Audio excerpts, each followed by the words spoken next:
কিন্তু জান্নাতের বাগানে আমরা সবাই ঢুকছি, কিন্তু এই মৌলবী সাবি বক্তা সাবি ঢুকবার চায় না টেকা ছাড়া। তাই বললাম জান্নাতে যাইতে অনেক টেকা লাগে। কে রে হুজুর আমাকে যে সর্দার হে এই টাকা ছাড়া ঢুকবার যায় না, আর আমরা টাকা দিয়ে ঢুকি। কারণ ওই যে হুজুরে আইলে কালেকশন রুমাল ছাইরা দেয়, কে কত দিতে পারেন আল্লাহর নামে, এই মাদ্রাসার নামে। এই যে একটা লাউ আছে, এই লাউটা এইটা খাইলেই জান্নাত। এটা মাদ্রাসার লাউ, মাদ্রাসার গাছের টালে ধরছে, মসজিদের গাছের টালে ধরছে।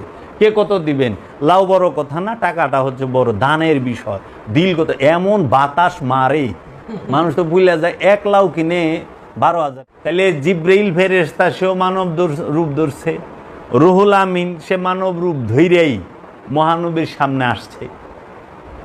বলুন ইকরা বিস্মি রব্বিকাল্লাযী খালাক, কোরআন যে নিয়ে আসলো রুহুল আমিন হেরা পর্বতে, তো ওইখানে তো মানব রূপ ধারণ করেই আসছে, বাশার রূপ ধারণ করেই আসছে। আবার বাশার রূপ ধারণ করে বলতেছে যে সিনার মধ্যে 3টা চাপ দিছে, চাপ দিয়ে ছাইরা দিছে। তাহলে সিনা যদি না থাকে তাহলে চাপ দিল কেমনে? হাত যদি না থাকে ধরলো কেমনে? শক্তি যদি বল যদি না থাকে চাপ দেয় কেমনে? তাহলে এখানে তো আকার প্রমাণিত হয় যে রব ইচ্ছা করলে, রবের রসুল ইচ্ছা করলে যে কোনো সময় যে কোনো স্থানে স্থান কাল পাত্র ভেদে সে বাশার রূপ, এই মানবের রূপ ধরতে পারে যে কোনোখানে। তার প্রমাণ দেখলাম আমরা। 1 নাম্বার হইল মা মরিয়মের মেহরাবে, 2 নাম্বার দেখলাম হইল আমরা হেরা পর্বতে, 3 নাম্বার দেখলাম কই কওমে লুত। কওমে লুত যখন খবর পাইল যে হযরত লুত আলাইহিস সালামের এখানে 2 জন ফেরেশতা আইছে, ছেলে খুব সুন্দর, খুব সুন্দর। তো ওই সময় কওমে লুতের মানুষেরা, মোল্লা মুন্সিরা সবাই মিলে এক ফ্যামিলির থেকে একটা প্রস্তাব আসছিল হযরত লুত আলাইহিস সালামের মেয়ের বিয়ের। তো উনি না করে দিছে, ওরা স্বভাব চরিত্র ভালো না, পছন্দ না, দিবে না। পরে ওরা মেয়ে উনি না করে দেওয়া নিয়ে গেছে গা। পরে যখন হযরত লুত আলাইহিস সালাম ওই সময় বলে আমরা পড়ি যে খেতে কাজ করতেছিল, কৃষি কাজ, হয়তো ধান বুনতেছিল, যে কোনো কাজ, তখন এই ফেরেশতা রবের তরফ থেকে আইছে ছেলের রূপ ধইরা। তাদের গোপ দাড়ি ছিল না, খুব সুন্দর। তখন লুত নবীরে বলতেছে যে আমরা আল্লাহর রবের তরফ হইতে পাঠানো ফেরেশতা। তখন লুত নবী টেনশনে পড়ে গেছে, আমার জাতি তো এগো দেখলে খবর আছে, এগো লুকায় রাখতে হইব। তো উনি নিয়ে ঘরে লুকায় রাখছে। পরে লুতের সম্প্রদায় কেমনে জানি টের পেয়ে গেছে, হেরা হনে লুতের বাড়ি ঘেরাও করছে এবং ঢুল ডগ্গর বাজায় আইছে, বাজনা বুজনা বাজায়। কত ভয়ানক মানুষ, ফেরেশতাও ছাড়বো না, মানুষ রূপ ধরছে। তখন হযরত লুত কইল সমকামিতা, অগেতর তো সমকামিতা। তখন হযরত লুত কইল আল্লাহর দোহাই লাগে, তোমরা এদেরকে কিছু কইরো না, কইও না, এরা আমার মেহমান, এরা আমার মেহমান, এদেরকে তোমরা ছেড়ে দাও।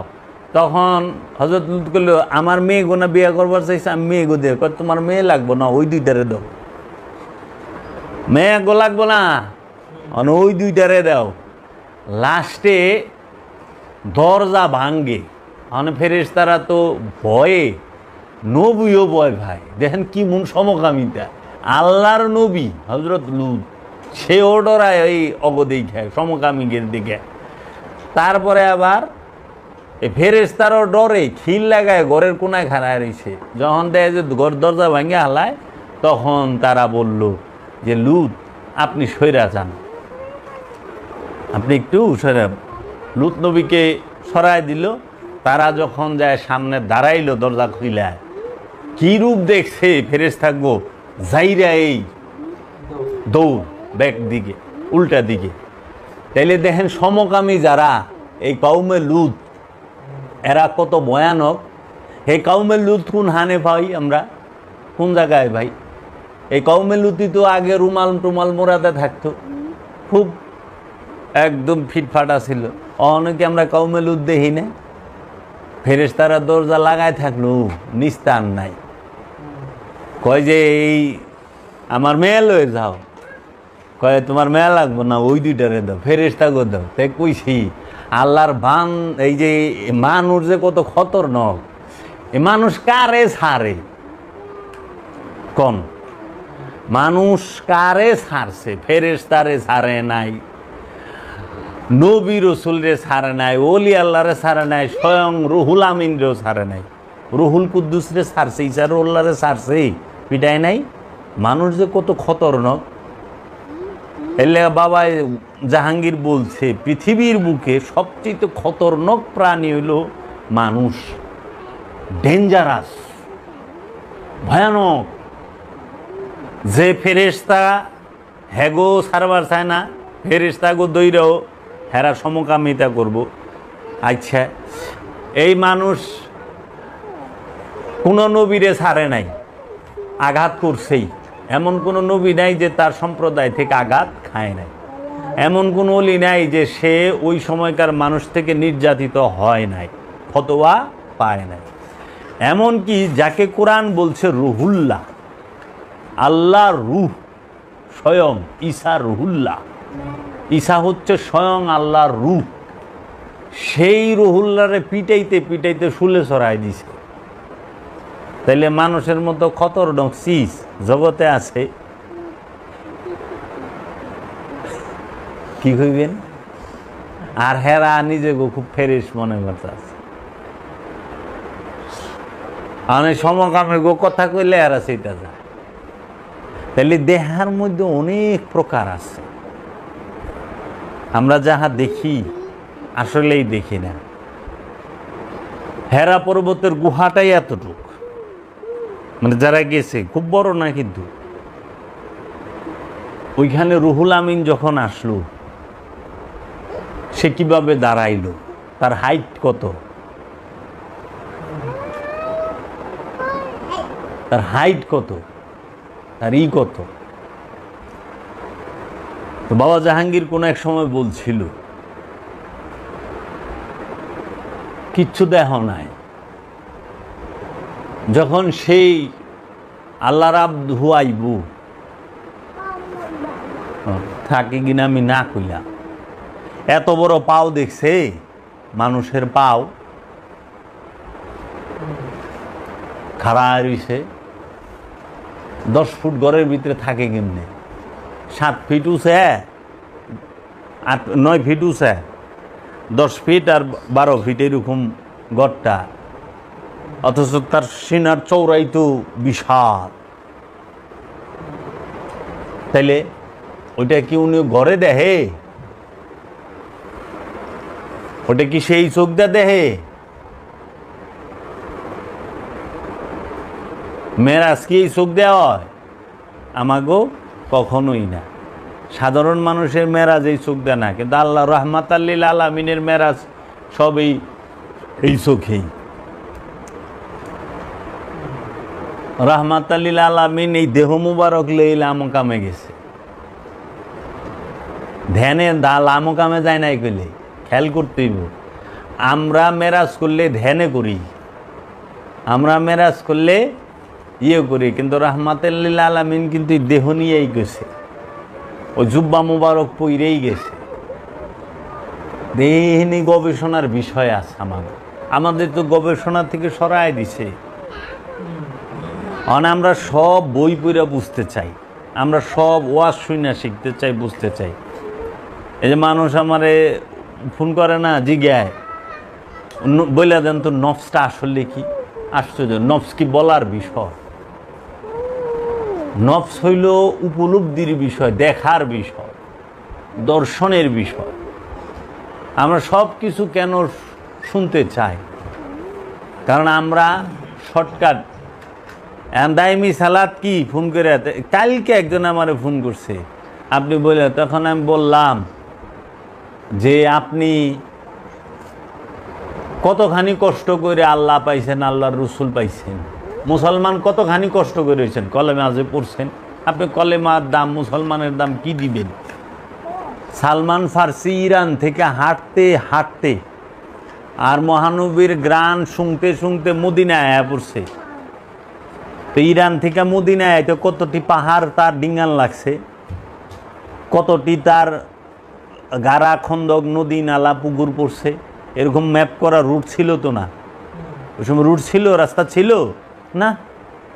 গান শুনতে শুনতে আসছে, তা আবার 150 বছরের বয়স্ক মানুষটা, বয়স ছিল 150 বছর। বলে যে উনি ইমান আনছে 150 বছরে। সবচেয়ে বয়স্ক মুরিদ হইল বাবা মহাপ্রভু মোহাম্মদ সাল্লাল্লাহু আলাইহি ওয়াসাল্লামের বয়স্ক মুরিদ হইল হযরত সালমান ফার্সি, এবং সবচেয়ে বেশি বয়সের তিনি। আর আপনারা ফোন কইরাই লামুকাম সম্পর্কে জানবা শুনছেন কথা, তো হ্যাঁ লামুকামের কী দাম দিব? কষ্ট করে পাইছে কিছু? হ্যাঁ না, দেনের দাম হ্যাঁ কি দিব? বইছে 1 বছর না, তো কষ্ট করে যে জিনিসটা পায়, তা ওই যে ব্যক্তির পোলা পান 20 বছর পরে একটা হয়, হ্যাঁ পোলাটা পানটারে সন্দেশের মতো রাখে। আর জাননি প্রতি বছর ওইবার লেছি, হ্যাঁ কোনো কেয়ারই নাই, দেহেও না চায়, খাইছে না খায় না জিগায়ও না। যেমনটা হচ্ছে যে একজন অন্য ধর্মের থেকে ইসলাম ধর্ম যদি গ্রহণ করে, জি, কিংবা ইসলাম ধর্ম ছেড়ে অন্য ধর্ম গ্রহণ করে, সে না বোঝে ওর জি দামটা কত, ওর কষ্টটা কি। জি, যার বাড়ি ঘর আগুন দিয়ে পুরায় দেয় ফকিরির কারণে। আমি পীর, আমার অপরাধ, আমি পীর মানি, আমি আল্লাহর ওলির কাছে মুড়ি দিছি, আমি আল্লাহর ওলির দেওয়া নিয়ম কানুন, আল্লাহর ওলির দেওয়া জিকির আজকারের পদ্ধতি আমি ফলো করি। তার জন্য দেখা গেছে আমি বলতে যারা সাধারণ, যারা ওলি আল্লাহ হইছে তারা গ্রহণ করছে। এখন করাতে কি করছে? সমাজ প্রথমে তাদেরকে একগুঁড়া করছে, আত্মীয় স্বজন প্রথমে তাদেরকে একগুঁড়া করছে। আত্মীয় স্বজন আসে নাই, সমাজ আসে নাই, তাদেরকে কেউ দাওয়াত দেয় নাই, তাদের বাড়িতে আসা যাওয়া কিছুই করে নাই, তাদের রাস্তা বন্ধ করছে, তাদেরকে মানসিকভাবে টর্চার করছে, সামাজিকভাবে টর্চার করছে, অর্থনৈতিকভাবে টর্চার করছে, আঘাত করছে সব সময়। লাস্টে কী করছে? এ তো তাগো তাসাল্লি মানে শান্তি পায় নাই, তাদের রাগ মিটে নাই। এরপরে তারা কি করছে? তাদের বাড়ি ঘরে আগুন দিছে, তাদের বাড়ি ঘর ভেঙে দিছে, বাড়ি ঘরে আগুন দিছে। দেয় নাই? আমার বাবা জাহাঙ্গীরের বাড়িতে তো আগুন দিছে, পুরা বাড়ি ঘর কিতাবাদি কোরআন হাদিস সব পুরাই দিছে। বাবা লালন সাইজিরে তার বাড়িঘর ভাঙে নাই, মাইরা জঙ্গলে পাঠায় নাই? পাঠাইছে তো। মুজাদ্দেদ আল ফেসানিরে। এর জন্য অলি আল্লাহরা বাড়িতে থাকা পারতো না, বাড়িঘর ভাঙ্গা দিছে, আগুন দা পোড়ায় দিছে। অনেক থাকবো কই? গাছতলায় বয়ে থাকতো।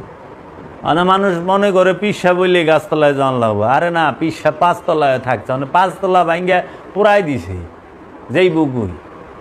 হের অপরাধ কি? সে অলি মানে সে আল্লাহর অলির কথা অনুযায়ী ইবাদত করে, আল্লাহর অলির কথা অনুযায়ী সে রবের দাসত্ব করে, মুরাকাবা মুশাহেদা সালাত সিয়াম করে। সে ঘুষ খায় না, আল্লাহর অলিরা কখনো সুদ খায় না, আল্লাহর অলিরা মানুষের হক মাইরা খায় না, আত্মীয় স্বজনের হক নষ্ট করে না, জবরদস্তি জুলুম অত্যাচার করে না, মিথ্যা বলে না। আল্লাহর ওলিরা সম্পদ জমা করে না। কিন্তু বর্তমান সমাজে যারা সুদ খায় তারা আল্লাহর ওলিরে বন্ধ করে, 10 টাকা হারে সুদ খায়। যারা কট খায়, বন্ধক থুইয়া সম্পদ খায়, তারা আল্লাহর ওলিরে বন্ধ করতেছে। তো বন্ধকে যে সুদ খায় সে না আল্লাহর ওলি? বন্ধ তো যে সুদ খায় সে। যে ঘুষ খায়, এই ঘুষ করে আল্লাহর ওলিরে কইতেছে এ ভণ্ড। আশ্চর্য, ঘুষ করে সেন ভণ্ড। যে সম্পদ জমা করে সে ভণ্ড। ভণ্ড বলতে হইলে তারে ভণ্ড বলতে হবে, সম্পদ জমা করে না আল্লাহর ওলিরে ভণ্ড করে। মানে এখানে সমস্যা হয়েছে ওই যে সাধারণ মানুষ দেখে যে এরকম পীর নামধারী তো অনেক আছে যে হাজার হাজার কোটি টাকার সম্পদ বানাইছে, না এইদিকে দেখে এরা না মনে করে যে পীর না মানে এরকম। তাহলে যদি হইতো আপনার সাথে আমি একমত, এই জন্য না, আপনি কথা যুক্তি আছে, এটা সত্য, কিন্তু এর উপর আরেকটা যুক্তি আছে। সেইটা হইল যে এরা দেখে যে আমাদের সাথে সে কেন মিলে না, মানে ওনাদের চলাফেরা, ওনারা যা করে এটার বিরুদ্ধেও আল্লাহর ওলি কেন কথা কয়, মানে সুদের বিরুদ্ধে আল্লাহর ওলি কথা কইব কেন, তাহলে তো সে খারাপ হয়। চুপ থাকবেন, আপনি এইভাবে বলবেন, ভাই আপনার সুদ খাইছেন, আপনি ঘুষ খাইছেন, আপনি অন্যের হক মাইরা খাইছেন, আপনি জোর জুলুম যাই করছেন, আপনার কোনো অসুবিধা নাই, আপনি ভয় পাবেন না, নিরাশ হওয়ার কিছু নাই। আপনি ঠিক মতো 5 ওয়াক্ত নামাজ পড়েন, আল্লাহ রাব্বুল আলামিন সব মাফ করে দিবেন। আল্লাহ রাব্বুল আলামিন রহমানুর রহিম, গফুরুর রহিম, তিনি পারেন না এমন কোনো কাজ নেই। আপনি সুদ খান, ঘুষ খান, অন্যের হক মাইরা খান, আপনি জেনা করেন, ব্যভিচার করেন, আত্মীয় স্বজনের মাইরা জাইরা খান, সব করেন, সম্পদ জমা করেন, কোনো অসুবিধা নাই, খালি 5 ওয়াক্ত নামাজটা ঠিক মতো পড়েন, আল্লাহ রাব্বুল আলামিন আপনাকে মাফ করে দিবেন। বলেন সুবহানাল্লাহ। এও কয় সুবহানাল্লাহ। তা তো ওই মোল্লার কথাই শুনবো যে হ্যাঁ ঠিকই তো কিছু হুজুরে, সব কইরা যদি আবার বলে দেখেন, আপনি যদি একটু আল্লাহর ঘরটা দেখতে যান, হ্যাঁ মক্কা মুআজ্জামায় গেলেন, একটু আবে জমজম খেয়ে আসলেন, একেবারে শিশুর মতো হয়ে যাবেন। আল্লাহ রাব্বুল আলামিন আসেন আমাদের ট্রাভেলসে, আমরা হজে এবার প্যাসেঞ্জার নিচ্ছি, লোক পাঠাচ্ছে, আসেন আল্লাহ রাব্বুল আলামিনে আমিও যাব আপনাদের সাথে, আল্লাহ দিলে আমরা এমন মোনাজাত করব, আল্লাহ সব মাফ করে দিবেন। কারণ এই লোকটা নিয়ে পারলে হ্যাঁ 1 লাখ টাকা লাভ হইব। তেল মারছে মানে সুরেও দেখে যে হুজুরে 1 লাখ দিলে হুজুর এলাকায় ভালো কইব, আর সুরে গেল গা মক্কা শরীফ, এলে মক্কা শরীফে বিশ্বের সবচেয়ে বড় বড় চুর কিনা যায় জমা হয়। কারণ বড় লোক তো, সম্পদ জমাকারী তো বেশি, কয়টা সাচ্চা ইমানদার গরিব মানুষ যাইতে পারে, এলে বিশ্বের সবচেয়ে বড় বড় চোর। এর লেগে আল্লাহর এক ওলি কইছে তার কালামে যে কি, তুম হায়া ওর তাকে যে কি বাত করতে হো, তুম শরম আর পবিত্রতার কথা কও, তুমি পর্দার পবিত্রতার কথা কই বেড়াইছ। হামনে দেখে হ্যাঁ, আমি দেখেছি, এহরামোं में छुपे हुए हैं হাজারো ইবলিশ। এহরামের কাপড় দিয়া ঢাইকা রইছে, লুকায়া রইছে হাজার হাজার ইবলিশ। আমি মক্কায় দেখছি যায়া, এহরামের কাপড় দেয়া হাজার হাজার ইবলিশ ঢাইকা রইছে। এমন কোনো পৃথিবীর সমস্ত রাষ্ট্রের বড় বড় আত্মসাৎকারীরা, বড় বড় অন্যের হক নষ্টকারীরা, তারা যায় না? তো বিধবা ভাতা মারে না, প্রতিবন্ধী ভাতা মারে না, তা বয়স্ক ভাতা মারে না, মানুষের রিলিফের চাইল মারে না, ডেউটিন মারে নাই, রাস্তার পিসের টাকা খায় হালায় নাই, বালির টাকা, বালি খোর, পিস খোর, ইটা খোর, সবই তো, ব্রিজের খোটার টাকা খোর, রড খোর, রটের জায়গায় বাস বইরা দেয়নি, সবই তো গেছে। কাফনের টাকাও খুব। কাফনের টাকাও কি কইবেন? তাহলে এই চোরেরা আল্লাহর ওলিরে কয় খারাপ, আর এই সুরে গো মোল্লায় কয় ভালা। এখন দেখেন আপনি ভণ্ড পীর সাহেব অনেক আছে, সম্পদ জমা করে, হাজার হাজার, পীরগিরি তার একটা ব্যবসা, কিন্তু এই ব্যবসাটা তো চালিয়েছে ইদানিং। খাজা গরিবে নেওয়া সুলতানুল হিন্দ সে তার ব্যবসা করে নাই, কারণ সুলতানুল হিন্দ ভারতবর্ষ ভিক্ষা দিছে মোহাম্মদ গুরিরে, বাদশাহ আকবরের বাপ হুমায়ুন, হুমায়ুনের দাদারে, বাবরের বাপের মোহাম্মদ ঘুরিরে ডাইকা আইনা ভিক্ষা দিছে সুলতানুল হিন্দ। উনি সুলতানে ভিক্ষা দিছে বাদশারে, যা তুই শাসন কর। বাবা শাহজালাল গৌর গোবিন্দরে ভিক্ষা দিছে এই সিলেট সাম্রাজ্য, দেয় নাই? দিছে তো। বাবা খান জাহান আলী দেয় নাই? দিছে তো। বাবা গদা হাসান, যেখানে আমি সাধনা করে আইছি, উনিও এই ইয়ের এক জমিদার, বাবা এই সুলতান আহমদ ভলকি, সে বাদশাহী ছেড়ে দিছে। বাবা দারবন্দি, সে বাবা হজরত দারবন্দি তার কাছে গেছিল হালা কুখা মুড়ি দিবার, তো কেরামত দেখাইছিল। হালা কুখা যখন বাগদাদ আক্রমণ করে, বাগদাদের যে লাইব্রেরি, সেই লাইব্রেরির ছিল, কেয়ারটেকার ছিল, তার নাম হইল শেখ করম আলী। করম আলীরে 2 টুকরা কইরা বাগদাদের লাইব্রেরির দরজায় ঝোলায় রাখছিল, সদর দরজা। এবং এই আব্বাসেও জমের মতো শিক্ষা দিছে, জমের মতো শিক্ষা দিয়ে বাগদাদ আক্রমণ করে সব জ্বালায় পুরা হাজার হাজার আলেম মারছে, অনেক মানুষ হত্যা করে। যখন বাগদাদ দখল করে তার সাইন্সের ওখানে বহাই দিয়া উনি ফেরত আসতেছিল, তখন রাস্তায় দেখে যে একদল লোক, রাতের বেলায় একদল লোক তারা বইয়া এই সামা কওয়ালির মধ্যে তারা ধ্যানে ফিকিরে সালাতের মধ্যেই রয়েছে। তখন এই হালাকুখারি হইল যে ওহনে কে যায় দেখো তো কারা এরা, এরা কি কোনো সৈন্য দল? এই কাফেলাটা কিসের?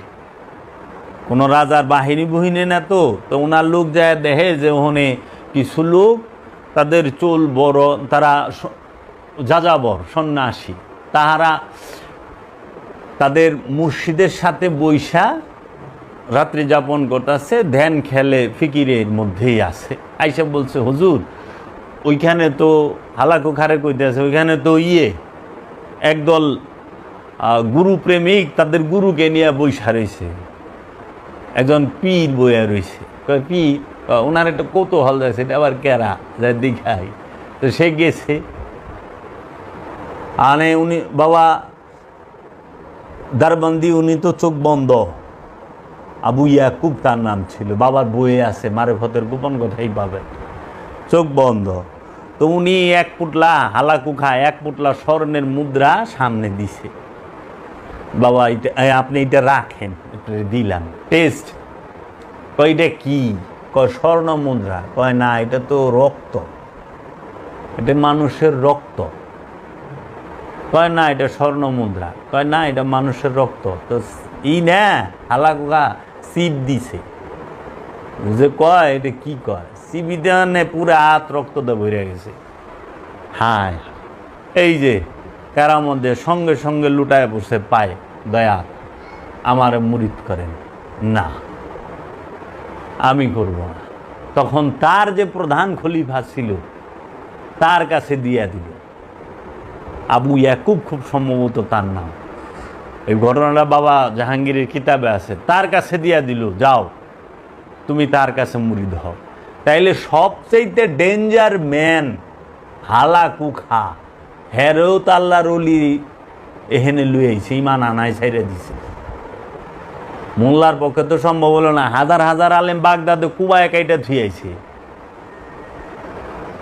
কেউ সব ফেরকারি, কোনো ফেরকার তো ছাড়ে নাই। হাজার হাজার আলেম কুবায় কাইটা থুয়াইলো, আর মরুভূমির মধ্যে বয়ে রয়েছে ফকির, হের কাছে কদমে পড়ে গেল। ওটা হলো তার শক্তি, তার ক্ষমতা। আবার সে নিজে মুরিদ করলো না, তার যে খলিফা সে হের কাছে দিল, যা তার সাগরিদের কাছে, ওখানে যা। তাহলে ইমান আনাইবার হলে এইরকম হয়। তাহলে আল্লাহর ওলিদেরকে, খাজা বাবাকে কেন ওহাবিরা বকে?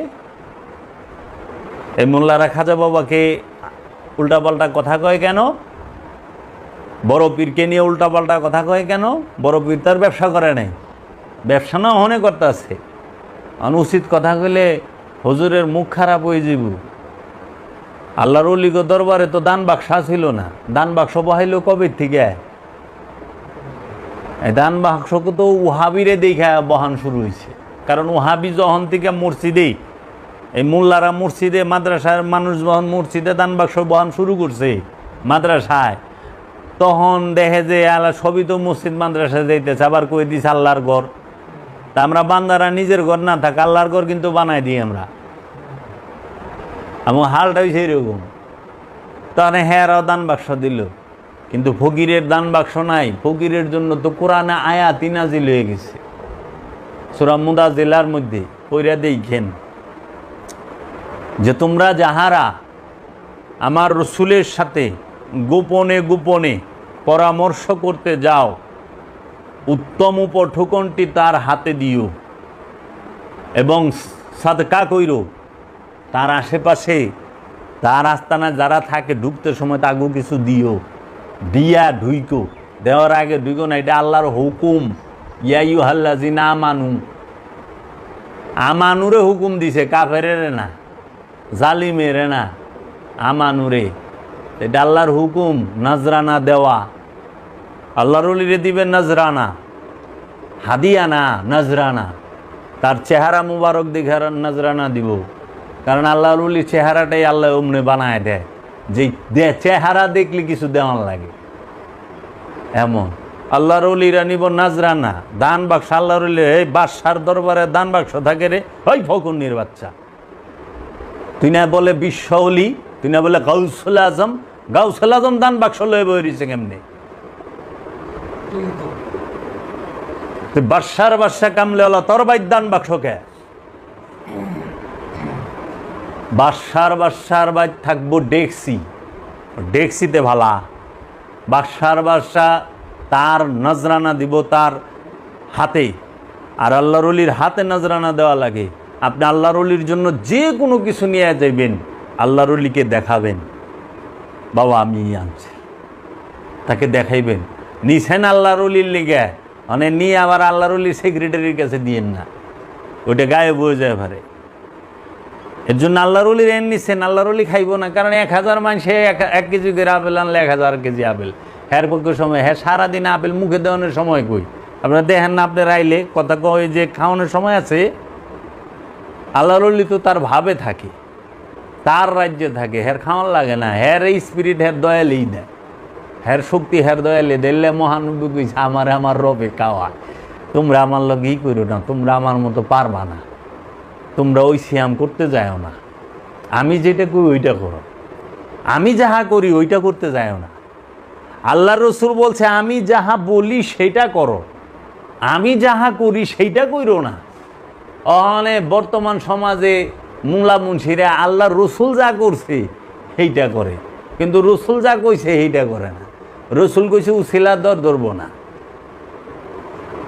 রসুল যা করে তাই করে। কোনটা আবার রসুল বিয়ে করছে 4টা সুন্নাত, ওইটা করে, কিন্তু রসুল যে আঙ্গুল দিয়া চন্দ্রকে 2 টুকরা করছে সেইটা আবার করা পারে না।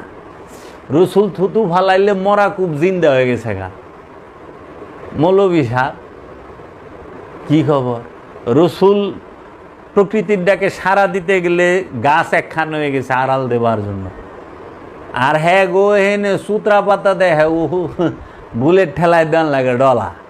জঙ্গলে বসে প্রকৃতির ডাকে আমাদের রাইতে দেখে নাই, থাপা দেয় লইছে, সুতরা পাতা দিছে ডলা। আল্লাহ রে আল্লাহ, পবিত্র এবার যায় এত চুলকে গাওয়ানা হেলাইছে। কারণ এখন সেন কারেন্ট আছে, 200-100 বছর আগে তো কারেন্ট ছিল না। আমরা জন্মাইছি ওই সময় কারেন্ট ছিল না আমাকে এলাকায়। তাহলে বিষয়গুলো বুঝতে হইব। নাম দিয়েছেন গাউসুল আজমের দরবার, বহাই দিয়েছেন দান বাক্স, মানে পিসাব আমার দেখা পারবো কোন? ওই উচিত কথা আমি কই দেখে আমার দরবারে আমার দেখা পারে না। তারপরে যে আরেকটা মানে কয় আপনি পিসাবের লেগে দান বাক্স বহাইবেন না? কোনো দিনও না, কোনো দিনও না। আয়া টেস্ট করে দেখিস না, সেটাই তো। এই যে আমরা এসে দেখি ঈদের নামাজের মাঠে, তারপর জুম্মার দিন মসজিদে, ওয়াজের প্যান্ডেলে, হ্যাঁ মাহফিল প্যান্ডেলে, এইখানে হুজুরের লেগা টাকা তোলে। তো ওইখানে তো ওই যে যারা ঘুষখোর সুদখোর আছে মনে করেন, তারপরে এই যে শিক্ষিত জজ, ব্যারিস্টার, আইনজীবী, তারপর ইঞ্জিনিয়ার, বিভিন্ন পেশার লোক আছে। তো হ্যাঁ লেগে তো একটা দান বাক্স চালু করার লাগে না, মোল্লার লেগে লাগে। খালি লাগে কেন?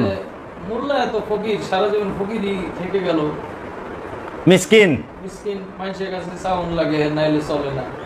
তো জাগেরে তুমি ওয়াজ শুনাইতেছো, এখন নেতা হইছো, তো নেতার পেটে ভাত নাই, তোমার কথা শুনে অনুসারীরা খেয়াল করে না। নেতার ঘরে ভাত নাই, অনুসারী কি মন? আবার নেতার এনে যায় খাইব। এর লেগে আল্লাহর ওলিরা জঙ্গলে থাকছে, ওরা যদি খাওয়ান লয়ে গেছে, আল্লাহর ওলিকে আগে ফকিরিটা কি ছিল? ভক্তরা যা লয়ে, এখন যেরকম ফলের দোকান আছে, এখন যেরকম মিষ্টির দোকান আছে, তখন তার এগুলো এখন আপনি মিষ্টির দোকান, ফলের দোকান আছে, কিংবা মোবাইলের দোকান আছে না, পিসাবের লেগে একটা মোবাইল কিনে আনলেন 1 লাখ টাকা দিয়ে, 50,000 টাকা দিয়ে, যে বাবা আনছি, এইটা আপনি ব্যবহার করেন, তাই না? অনেক 1 লাখ টাকা দিয়ে একটা গরু আনলে এই পঞ্চায়েতের মানুষ সবাই চায় দেখতো না, গ্রামের এই থানার মানুষ দেখবো, যদি অন্য থানা থেকে আহেন, আইটা গরুটা কই যায়, মানে সে জিগাইব কত দিয়ে আনলেন, কই যাইতেছেন, জিগাইব। কিন্তু একটা মোবাইল 1 লাখ টাকা দিয়ে পকেটে করে লইলে এই গ্রামের মানুষে দেখবো না। আগে কি ছিল? আগে মোবাইলের দোকান আছিল না, ফলের দোকান আছিল না, মিষ্টি মন্ডার দোকান আছিল না। আগে ঘরে চাইল আছিল, 1 বস্তা চাইল মাথায় লইতো, সবজি ছিল, ফসলাদি সেগুলো আনতো, একটা ছাগল থাকতো, ছাগলটা লই আইতো, গরু থাকতো, গরুটা লই আইতো, মহিষ থাকতো, মহিষ লই আইতো, উট থাকতো, উট লই আইতো, যে নিয়ে মুসাফিরে গো খাওয়াই। তাহলে বিষয়টা হইল যে গুরুর বাড়িতে কিছু নিয়ে যাইব শিষ্য। আর আগের দিনের ফকির এটা ছিল, মানে আগে আল্লাহর ওলিরা এইভাবে করতে, এখনও করে যারা করার, যে শিষ্যরা যা নিয়ে আসবে, মুরিদরা যা নিয়ে আসে, ওইটাই নঙ্গরখানায় যায়, ওইটাই পাকায়, ওইটা দিয়ে ওগো খাওয়ায় দাওয়ায়া যেটা বাঁচে সেটা রাস্তায় কিংবা বাজারে নিয়া মুসাফির গো মধ্যে বাট করে দেয়, মানে সবাই খায়। একটা সৌন্দর্য, এই জন্যই যে আল্লাহর ওলির দরবারে তবারকের সিস্টেমটা আছে। আর এখন যে এই যে ধর্মজীবী যারা, খাবুকির দল, ধর্ম ব্যবসায়ী যারা, এরা কি করে, এরা আগে ওলির দরবারে এলো মুরিদরা আহে, আয়া ওলির নসিহত শুনে, ওলির বাণী শুনে। আর এখন এরা কি করছে, এই মোল্লারা এগো ঘর থেকে মুরিদের বাড়ি যায়, মানে প্যান্ডেলে যায়, মসজিদে, ওই গ্রামে যায় ওয়াজ করবার, দিন শোনাবে। দেন চেঞ্জ, কিন্তু ফকিরের দর্শন কি, ফকির কোনাহানে যাইব না, ফকিরের এহেনে সবাই আইব। আর মোল্লা হইল, মোল্লার কাছে কেউ আইব না, মোল্লা সবার কাছে যাইব। মোল্লা যায় প্যান্ডেলই করে, মানে ফকিরে তবারক পাকায়, আর মোল্লায় করে কোন থেকে যায় টাকা লই আহে, আর কিন্তু খরচ নাই। দুজাহানের অশেষ নাকি বস্তা খইলা ডাইলা দিয়ে আইলো, যা লেগিলে বাজ যা। কিন্তু হ্যাঁ করলে নাকি লে বাজ যায় না, হ্যাঁ টাকা লে বাইতেছে 1,80,090। এই জন্য আমি কোনো একটা ওয়াজে কইছিলাম যে এই মাহফিল হইলে জান্নাতের বাগান, চতুর্দিকে এই মাহফিলের আল্লাহর রহমতের ফেরেশতারা তাহারা এখন ঘাট দিয়ে আছেন, এবং আল্লাহ রহমতের ফেরেশতারা ডায়েরি আর কলম খাড়ায় রয়েছে নিকি লেখার জন্য। এই জান্নাতের বাগানে আইসা ঢুকেন। কিন্তু জান্নাতের বাগানে আমরা সবাই ঢুকছি, কিন্তু এই মৌলবী সাবি, বক্তা সাবি ঢুকবার চায় না টেকা ছাড়া। তো বললাম জান্নাতে যাইতে অনেক টেকা লাগে। কে রে? হুজুর আমাকে যে সর্দার, হেই টাকা ছাড়া ঢুকবার যায় না, আর আমরা টাকা দিয়ে ঢুকি। কারণ ওই যে হুজুর আইলে কালেকশন রুমাল ছাইরা দেয়, কে কত দিতে পারেন আল্লাহর নামে, এই মাদ্রাসার নামে। এই যে একটা লাউ আছে, এই লাউটা এইটা খাইলেই জান্নাত। এইটা মাদ্রাসার লাউ, মাদ্রাসার গাছের টালে ধরছে, মসজিদের গাছের টালে ধরছে, কে কত দিবেন। লাউ বড় কথা না, টাকাটা হচ্ছে বড়, দানের বিষয়, দিল কত। এমন বাতাস মারে, মানুষ তো বুঝলে যায়। 1 লাউ কিনে 12,000 টাকা দেয়। স্বর্গীয় মুরগ খাওয়াইলো, এই মুরগ 5,000 টাকা একটা মুরগ বেচলো। আমি দোয়া করে দিলাম আল্লাহ জান্নাত দিব, লাগে জানি নিজেরই কি ভাবতে আছে,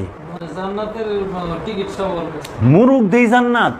অথচ আল্লাহ সারা কোরআন হাদিসে, এটা কোরআন বিরোধী কথা, এইটাই শিরক।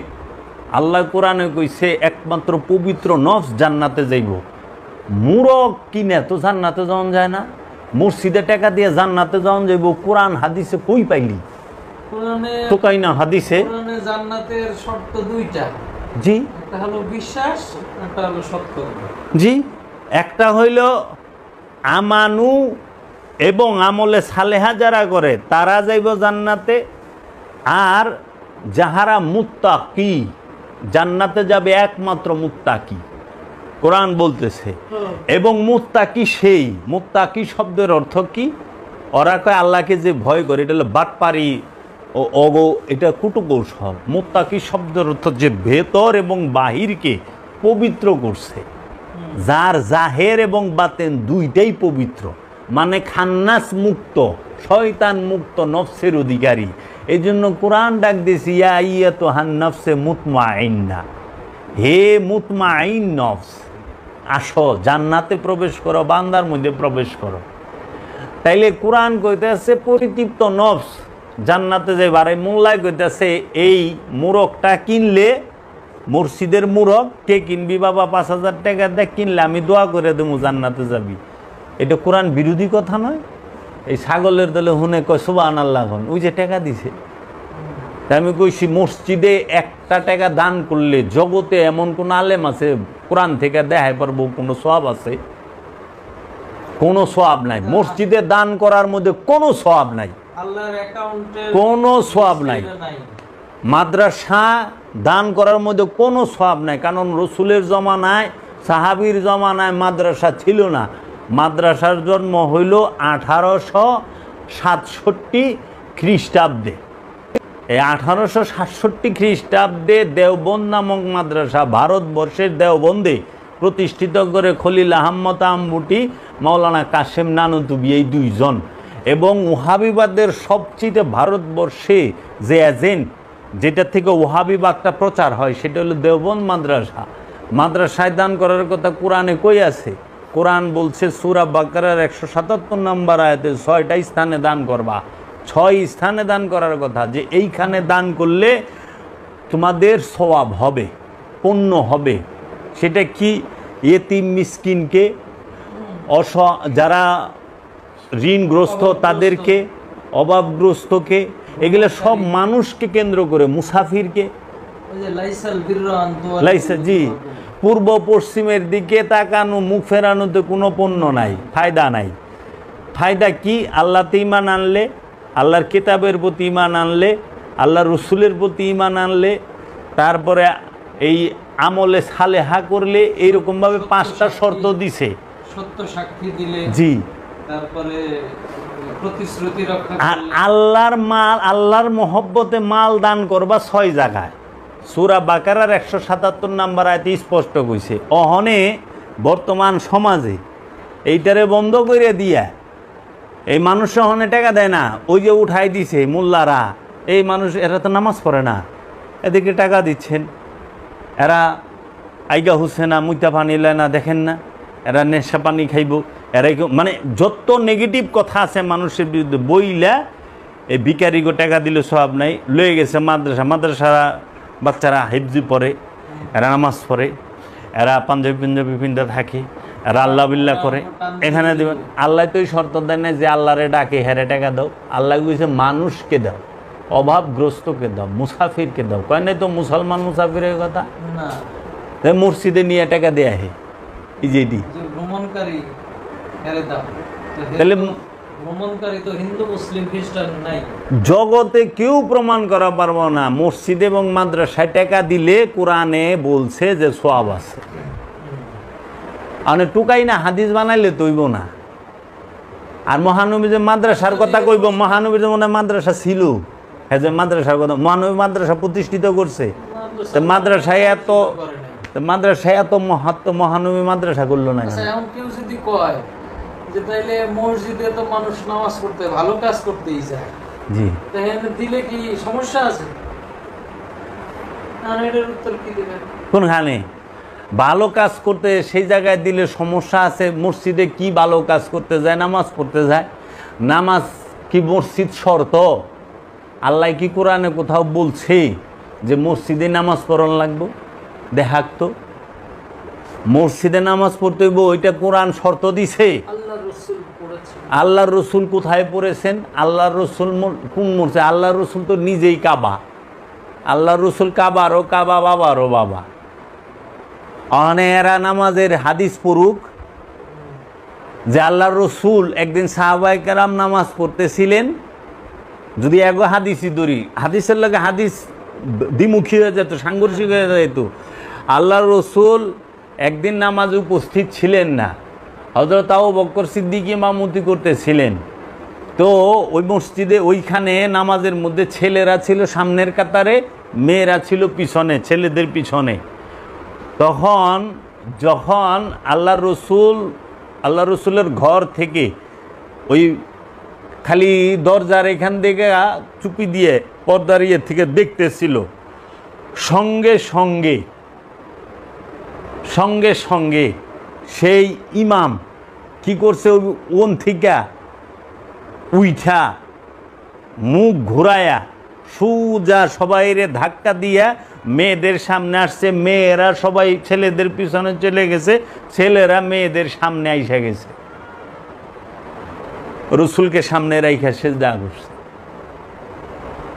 আর যখন কেবলা পরিবর্তন হইল, মসজিদে কেবলা তাইন যেখানে বলা হয়, যে স্থান থেকে কেবলা পরিবর্তন হইল, যখন বারবার মহানবী আসমানের দিকে চেহারা মুবারক উঠাচ্ছিলেন, তখন আল্লাহ বললেন যে হে আমার হাবিব, আপনি যেটাই খুশি থাকেন আমি তো সেটা করার জন্যই আছি, আপনি কেবলা পরিবর্তন করুন। এটা কিন্তু নামাজের মধ্যেই। তখন মহানবী কি করলেন, ইমাম কি থাকে সামনে, মুসল্লি পিছে। তখন মসজিদুল আকসা থেকে মসজিদুল সম্পূর্ণ বিপরীত দিকে। তখন মহানবী কি করলেন, ঘুরে গেলেন, ঘোরার সাথে সাথে তো সাহাবার মহানবীর মুখামুখি এলো না সামনাসামনি। তখন মহানবী সরায়ার সবাইরে এই দিকে গুলল, কেউ কই যাইবেন? আর আপনারা কইলেন যে মসজিদে দিলে সমস্যা, মসজিদের থেকে বড় হইল কি মানুষকে সেবা করা। আল্লাহ রসুল বলছে তোমরা জাহিলি যুগের মতো মসজিদকে চাকচিক্যময় করো না। তাহলে যেখানে আল্লাহ রসুলের নিষেধ যে এত চাকচিক্য, মসজিদ থাকবে একদম কি নরমাল সাদা মাঠা।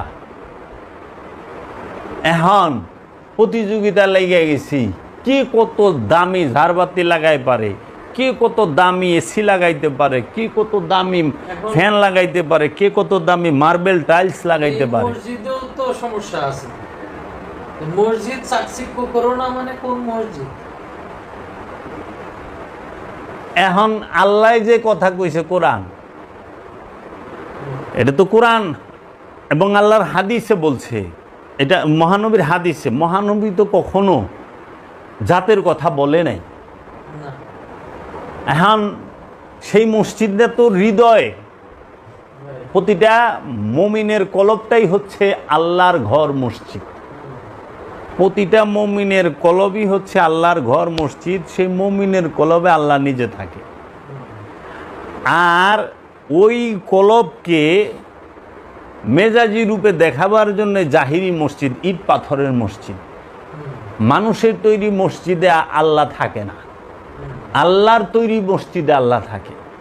কারণ একটা মানুষকে, একটা আমানুকে আল্লাহ নিজে মুমিন বানান।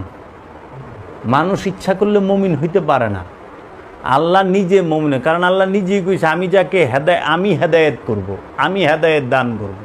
যে হেদায়েত প্রাপ্ত সে হইল মুমিন, যে মুক্তিপ্রাপ্ত সে হইল মুমিন। তা আল্লাহ কইছে আমি মুক্ত করব, আমি হেদায়েত করব, আমি নির্বাচিত করব, আমি প্রেরণ করব। তাহলে এই মুমিন সে হইল মুক্তিপ্রাপ্ত,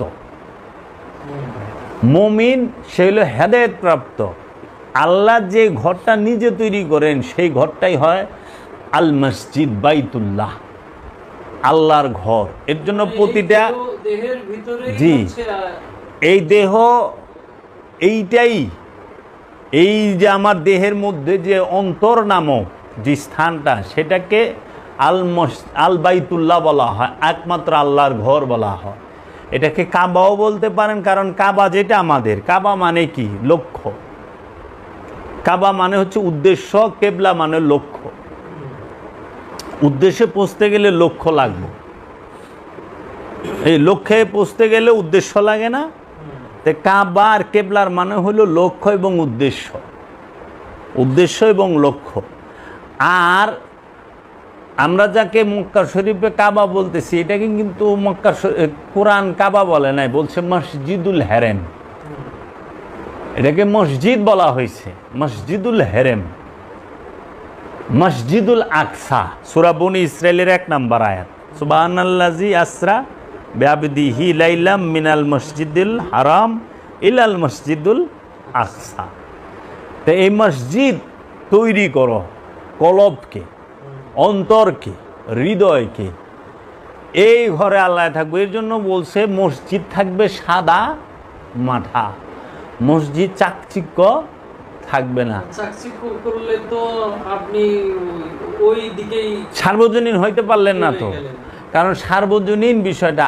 আর আল্লাহ তো কখনোই সাম্প্রদায়িকতার হুকুম দিতে দেয় নাই, রসুলও দিতে পারে না। কারণ আল্লাহর গুণে, আল্লাহর জ্ঞানে, আল্লাহর রূপে রূপবান রসুল, আল্লাহর জ্ঞানে জ্ঞানী রসুল, আল্লাহর গুণে গুণী রসুল। রসুল কখনো সাম্প্রদায়িকতার কথাই বলতে পারে না। যে সাম্প্রদায়িকতার কথা বলে সে মোল্লা, সে রসুল না। কারণ আল্লাহ কইছে আমি পৃথিবীর মধ্যে আমার খলিফা নির্বাচন করলাম, আদম। পৃথিবীর খলিফা হইল আদম, আদমের রাজত্ব হইল সারা পৃথিবী।